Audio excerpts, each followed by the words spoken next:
Hello everybody and welcome to the wireless hacking section. Now what we finished in the previous two sections is the vulnerability analysis as well as scanning of different services on a target system. So what we did for now, we saw how we can actually use the Nmap software in order to scan our target and discover whether it has some open ports.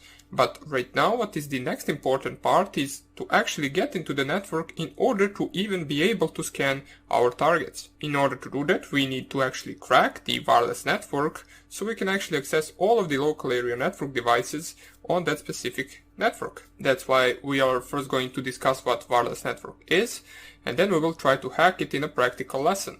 But before we do that, let's see what we will need for this section in order to actually be able to perform any type of the attack that we're going to show. So there is basically one thing that you're going to need, and that is a wireless networking card that supports monitor mode and that is also supported in Kali Linux. Now you will notice right here that I'm not currently on Kali Linux, I'm on my laptop which is running Linux Mint, and at this system right here I actually have the wireless network card that supports monitor mode. Therefore, I can actually perform these attacks. Now, if you are running Kali Linux and don't have any other option, you can really go to the Firefox, and I will show you a website, even though I think I already showed you in the previous videos, but I will show you once again, a website where you can actually find the wireless network adapters that are supported by Kali Linux and that are used for hacking as well as supporting monitor mode. And all you need to actually do right here is type Kali Linux wireless adapter. Press here enter and simply just navigate to the first link right here, which is by the best wireless network adapter for Wi-Fi hacking in 2019. Click on that link right here and you can simply just scroll down. This page is full of the wireless adapters that are actually used for hacking in Kali Linux. As we can see right here, Kali Linux is by far the best supported hacking distro for beginners. Okay, so this is the intro. Chipsets supported by Kali Linux, chipsets that work with Kali, so these are these ones, and down here we have the actual adapters. As we can see, the alpha is used for Kali Linux hacking, another alpha, we can see the Panda 2.4 GHz, but you also want to make sure that we have the 5 GHz option as well, though most of the actual adapters already have that by default. Basically what you want to do is, in case your wireless adapter is not supported by Kali Linux or it is not supporting monitor mode, either one of these two, we will need both of them, then you want to navigate to this website or to your local shop and try to find some of these actual adapters so you can continue watching these videos and you can perform everything that I perform right here. And now let's discuss what a wireless network is. So, most important thing for us in a wireless is security and authentication. Now we have few different types of techniques of authentication. We have VPA, which is most of the actual wireless networks right now, since there is also WEP, which is not really that secure and has a bunch of vulnerabilities. If you go down here, or in Kali Linux, you go to the actual wireless networks, you can see right here. If you go to the network settings, I believe, let me just see right here, maybe we can see what type of authentication it is. VPA2, okay, so we can see that most of the networks actually that you discover will be either open or either VPA and VPA2, since that is currently the most secured version of authentication.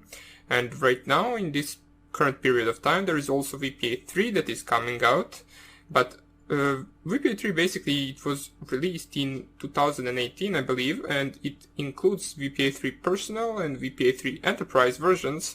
Even though it is already been made, I haven't seen anyone use it yet.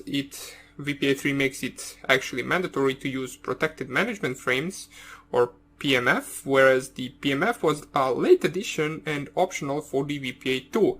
So if you actually wanted to, you could actually upgrade your VPA2 later on to have the PMF. Since VPA2 has the 128-bit AES encryption employed, that is still the same effect in VPA3, I believe, but the enterprise version in the VPA3 actually uses 192-bit AES support. It's also the optional thing for the personal edition if you want to have the 192-bit support. Now, the VPA3 basically uses simultaneous authentication of equals or SAE to replace the WPA2's pre-shared key exchange protocol, since the SAE is basically a more secure protocol for handling the initial key exchange address with the crack. Okay, so SAE, also known as the Dragonfly key exchange, uses forward secrecy and is resistant to offline decryption attacks. Now what I mean by that is basically, you will see later on, once we try to actually crack the WPA2, you will see that one of the attack methods is actually us sniffing the WPA2 private share key and then later on trying to decrypt it with a brute forcer or with aircrack, with hashcat, or basically with any type of decryptor that we can use. So if we simply find a list that has millions and millions of passwords, we encrypt it with the same encryption from plain text to the encrypted password, and we actually compare the sniffed key and the encrypted password, and if they match, then we know what the password is in plain text. And that is actually something that cannot be done in WPA3. So the WPA2 has four-way handshake, which we basically, that is the thing that we're going to sniff in order to get the encrypted password. And since it did have a four-way handshake, it was susceptible to offline dictionary-based attacks. Now, especially when short passwords under 16 characters were employed, a stronger PC could have been used to actually crack those types of passwords. Now, WPA3 handshake protocol forces real-time attacks, essentially eliminating dictionary attack techniques. In WPA3, there is a prevention for the attacker from recording the encrypted transmission of a session and then decoding it in the future. That is basically the main thing that allows WPA3, or not allows, that makes WPA3 much more secure than the WPA2. Okay, so basically that would be about it for the authentication protocols or wireless authentication protocols. Now if you want to, you can simply just go to the internet and read more about WPA2, WPA3, WPA, even WEP if you want to, but WEP is really nothing that is used anymore, and it is also not secure, therefore we're not going to discuss it right here. It has been hacked years and years ago and it is out of use right now. So right now let's cover some of the reasons why would we want to actually have an access to a wireless network. So the reason number one would probably be that we get access to the local network and other machines on it. As I said at the beginning of the video, once you get the access on local network, you get access to the other machines, and therefore you can perform your Nmap scans and discover different services and discover whether some of those versions of services are vulnerable to some type of the attack, and therefore you can exploit machines on that specific network. But in order to do any of that, you would need the access to that wireless network.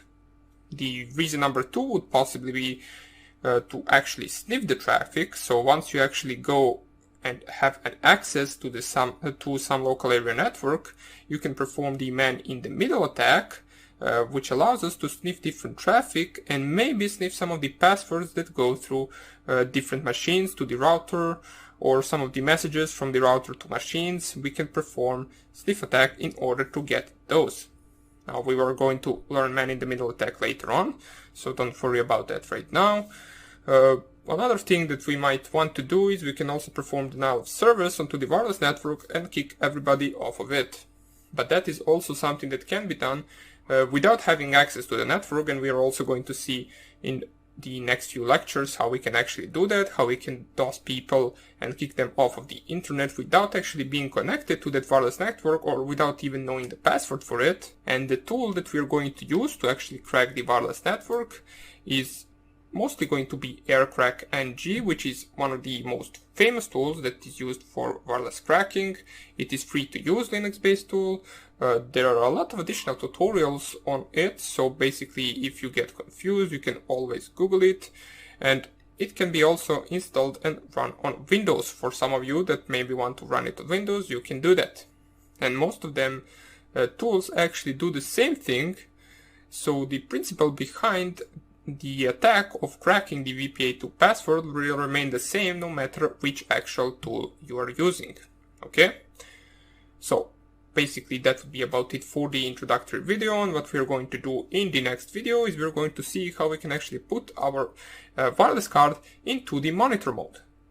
Okay? So hope I see you there and take care. Bye!